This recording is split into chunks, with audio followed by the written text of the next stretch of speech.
Thank you. President Bach, former President Rudenstein, incoming President Faust, members of the Harvard Corporation and the Board of Overseers, members of the faculty, parents, and especially the graduates. I've been waiting more than 30 years to say this. Dad, I always told you I'd come back and get my degree.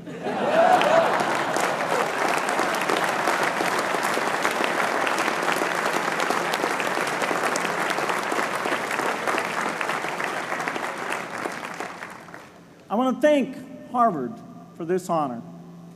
I'll be changing my job next year, and it will be nice to finally have a college degree on my resume. I applaud the graduates for taking a much more direct route to your degrees.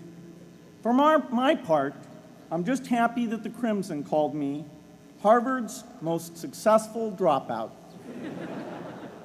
I guess that makes me valedictorian of my own special class. I did the best of everyone who failed. But I also want to be recognized as the guy who got Steve Ballmer to drop out of business school.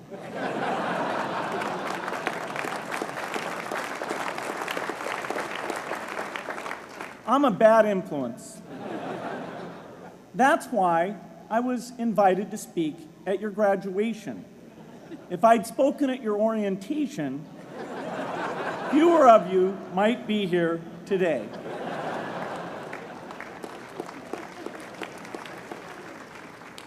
Harvard was a phenomenal experience for me. Academic life was fascinating. I used to sit in on lots of classes that I hadn't even signed up for. And dorm life was terrific. I lived up at Radcliffe in Currier House. There were always a lot of people in my dorm room late at night discussing things because everyone knew that I didn't worry about getting up in the morning. That's how I came to be the leader of the antisocial group. We clung to each other as a way of validating our rejection of all those social people. Radcliffe was a great place to live. There were more women up there, and most of the guys were math science types. The combination offered me the best odds, if you know what I mean. That's where I learned the sad lesson that improving your odds doesn't guarantee success. One of my biggest memories of Harvard came in January 1975, when I made a call from Currier House to a company in Albuquerque, New Mexico, that had begun making the world's first personal computer. I offered to sell them software. I worried they would realize I was just a student in a dorm and hang up on me. Instead, they said, "We're not quite ready. Come see us in a month," which was a good thing because we hadn't written the software yet. From that moment, I worked day and night on the extra credit project that marked the end of my college education and the beginning of a remarkable journey with Microsoft. What I remember above all about Harvard was being in the midst of so much energy and intelligence. It could be exhilarating, intimidating, sometimes even discouraging, but always challenging. It was an amazing privilege, and though I left early, I was transformed by my years at Harvard, the friendships I made, and the ideas I worked on. But taking a serious look back, I do have one big regret. I left Harvard with no real awareness of the awful inequities in the world, the appalling disparities of health and wealth and opportunity that condemn millions of people to lives of despair. I learned a lot here at Harvard about new ideas in economics and politics. I got great exposure to the advances being made in the sciences. But humanity's greatest advances are not in its discoveries, but in how those discoveries are applied to reduce inequity.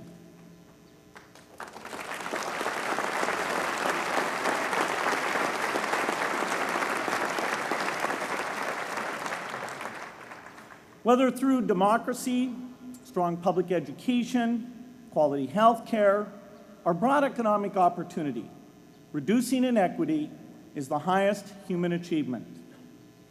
I left campus knowing little about the millions of young people cheated out of educational opportunities here in this country.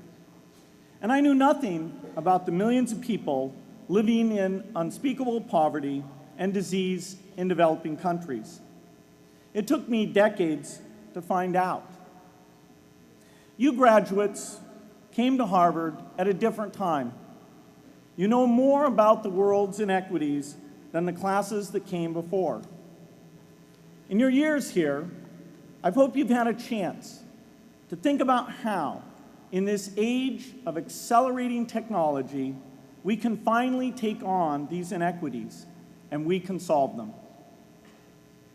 Imagine, just for the sake of discussion, that you had a few hours a week and a few dollars a month to donate to a cause. And you wanted to spend that time and money where it would have the greatest impact in saving and improving lives. Where would you spend it? For Melinda and I, the challenge is the same. How can we do the most good for the greatest number with the resources we have? During our discussions on this question, Melinda and I read an article about the millions of children who are dying every year in poor countries from diseases that we had long ago made harmless in this country: measles, malaria, pneumonia, hepatitis B, yellow fever. One disease that I had never heard of, rotavirus, was killing 500,000 children each year, none of them in the United States. We were shocked. We had assumed that if millions of children were dying and they could be saved, the world would make it a priority to discover and deliver the medicines to save them. But it did not. For under $1, there were interventions that could save lives that just weren't being delivered. If you believe that every life has equal value, it's revolting to learn that some lives are seen as worth saving and others are not. We said to ourselves, this can't be true, but if it is true, it deserves to be the priority of our giving. So we began our work in the same way anyone here would begin it. We asked, how could the world let these children die? The answer is simple and harsh. The market did not reward saving the lives of these children, and governments did not subsidize it. So the children died because their mothers and fathers had no power in the market and no voice in the system. But you and I have both. We can make market forces work better for the poor if we can develop a more creative capitalism. If we can stretch the reach of market forces so that more people can make a profit, or at least earn a living, serving people who are suffering from the great inequities. We can also press governments around the world to spend taxpayer money in ways that better reflect the values of the people who pay the taxes. If we can find approaches that meet the needs of the poor in ways that generate profits for business and votes for politicians, we will have found a sustainable way to reduce inequity in the world. Now, this task is open-ended. It can never be finished. But a conscious effort to answer this challenge can change the world. I'm optimistic that we can do this. But I talk to skeptics who claim there is no hope.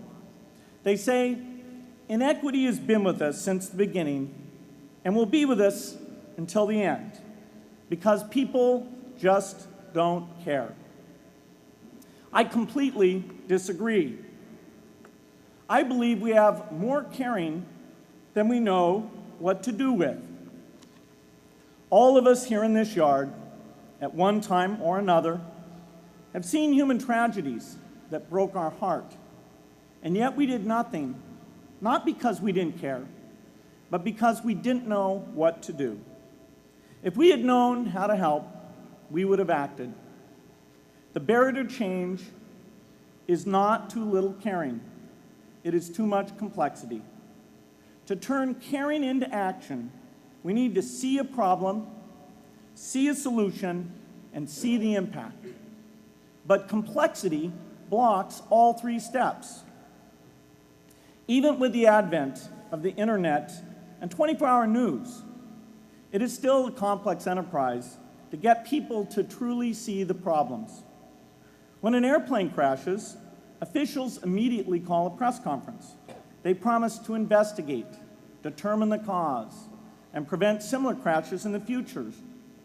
But if the officials were brutally honest, they would say, of all the people in the world who died today from preventable causes, 0.5% were on this plane.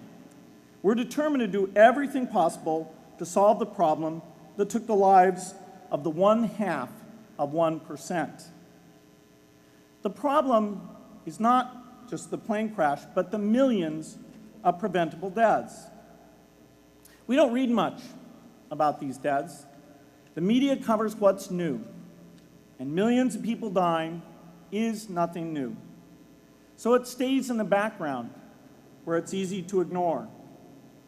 But even when we do see it or read about it, it's difficult to keep our eyes on the problem. It's difficult to look at suffering if the situation is so complex that we don't know how to help. And so we look away. If we can really see a problem, which is the first step, we come to the second step, cutting through the complexity to find a solution. Finding solutions is essential if we want to make the most of our caring. If we have clear and proven answers anytime an organization or individual asks, "How can I help?" then we can get action, and we can make sure that none of the caring in the world is wasted. But complexity makes it hard to mark a path of action for everyone who cares, and makes it hard for their caring to matter. Cutting through complexity to find solutions runs through 4 predictable stages: determine a goal, find the highest impact approach, deliver the technology ideal for that approach, and in the meantime, use the best application of technology you already have, whether it's something sophisticated like a new drug or something simple like a bed net. The AIDS epidemic offers an example. The broad goal, of course, is to end the disease. The highest leverage approach is prevention. The ideal technology would be a vaccine that gives lifelong immunity with a single dose. So governments, drug companies, and foundations are funding vaccine research. But their work is likely to take more than a decade. So in the meantime, we have to work with what we have in hand, and the best prevention approach we have now is getting people to avoid risky behavior. Pursuing that goal starts the 4-step cycle again. This is the pattern. The crucial thing is to never stop thinking and working, and never do what we did with malaria and tuberculosis in the 20th century, which is to surrender to complexity and quit. The final step, after seeing the problem and finding an approach, is to measure the impact of the work and to share that, success or failure, so that others can learn from the efforts. You have to have the statistics, of course. You have to be able to show, for example, that a program is vaccinating millions more children. You have to be able to show, for example, a decline in the number of children dying from the diseases. This is essential not just to improve the program, but also to help draw more investment from business and government. But if you want to inspire people to participate, you have to show more than numbers. You have to convey the human impact of the work so people can feel what saving a life means to the families affected. I remember going to the World Economic Forum some years back and sitting on a global health panel that was discussing ways to save millions of lives. Millions. Think of the thrill if you could save just one person's life, then multiply that by millions. Yet, this was the most boring panel I've ever been on. Ever. So boring, even I couldn't stand it. What made that experience especially striking was that I had just come from an event where we were introducing version 13 of some piece of software, and we had people jumping and shouting with excitement. I love getting people excited about software, but why can't we generate even more excitement for saving lives? You can't get people excited unless you can help them see and feel the impact.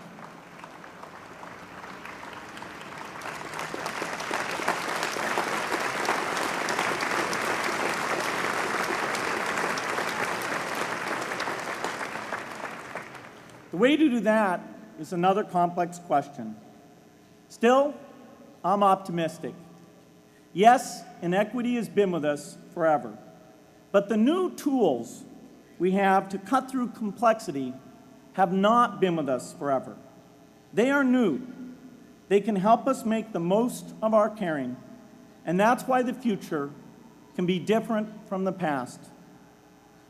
The defining and ongoing innovations of this age, biotechnology, the personal computer, and the internet, give us a chance we've never had before to end extreme poverty and end death from preventable disease.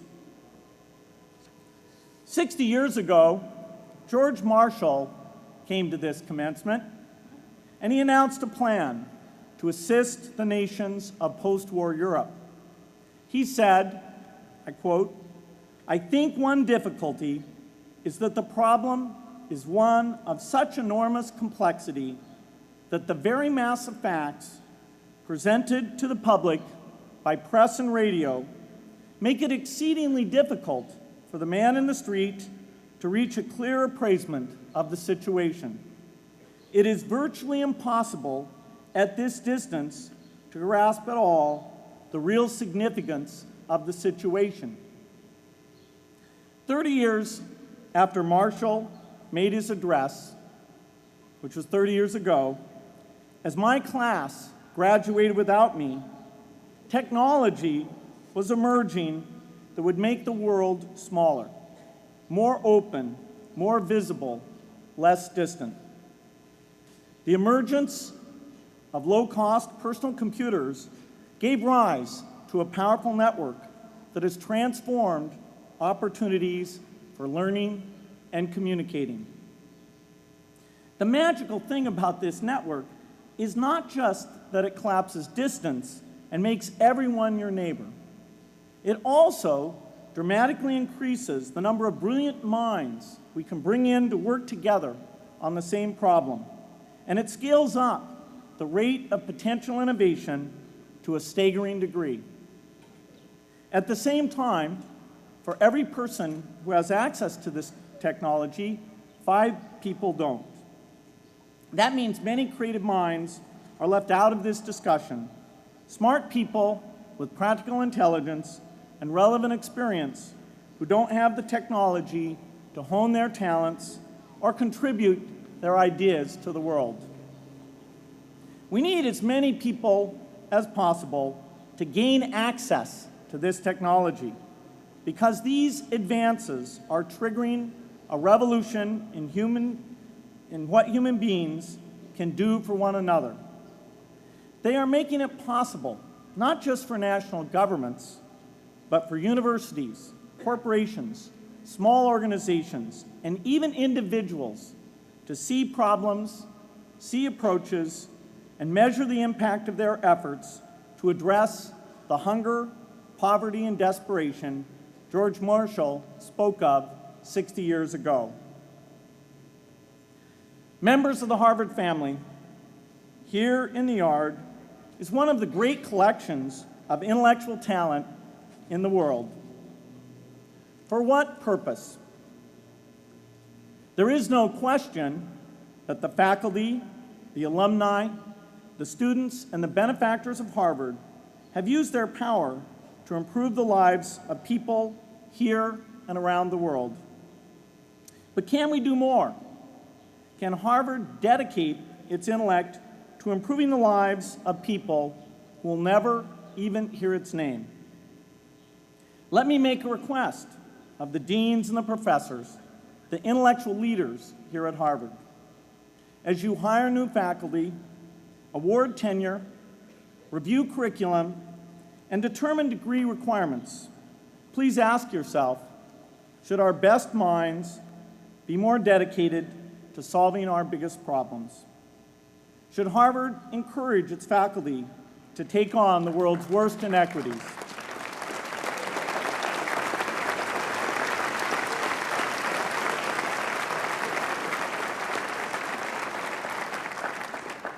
Should Harvard students know about the depth of global poverty, the prevalence of world hunger, the scarcity of clean water, the girls kept out of school, the children who die from diseases we can cure?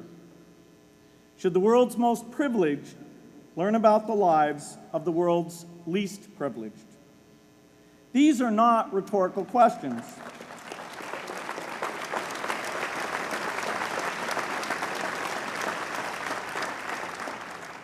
You will answer with your policies. My mother, who was filled with pride the day I was admitted here, never stopped pressing me to do more for others. A few days before I was married, she hosted a bridal event at which she read aloud a letter about marriage that she had written to Melinda. My mother was very ill, with cancer at the time, but she saw one more opportunity to deliver her message, and at the close of the letter she said, "From those to whom much is given, much is expected."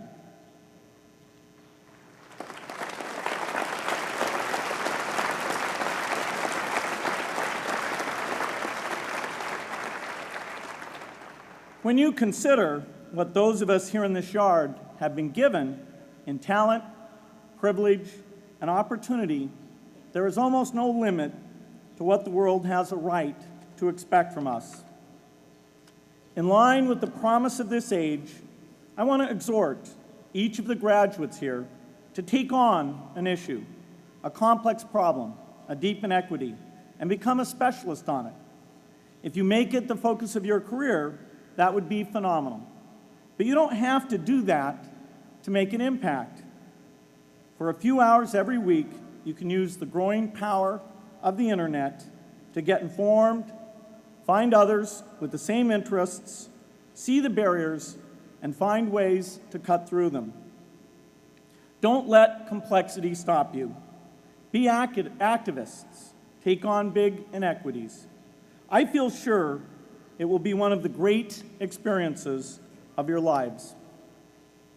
You graduates are coming of age in an amazing time. As you leave Harvard, you have technology that members of my class never had. You have awareness of global inequity, which we did not have. And with that awareness, you likely also have an informed conscience that will torment you if you abandon these people whose lives you could change with modest effort. You have more than we had. You must start sooner and carry on longer. And I hope you will come back here to Harvard 30 years from now and reflect on what you have done with your talent and your energy. I hope you will judge yourselves not on your professional accomplishments alone, but also on how well you have addressed the world's deepest inequities. on how well you treated people a world away who have nothing in common with you but their humanity. Good luck.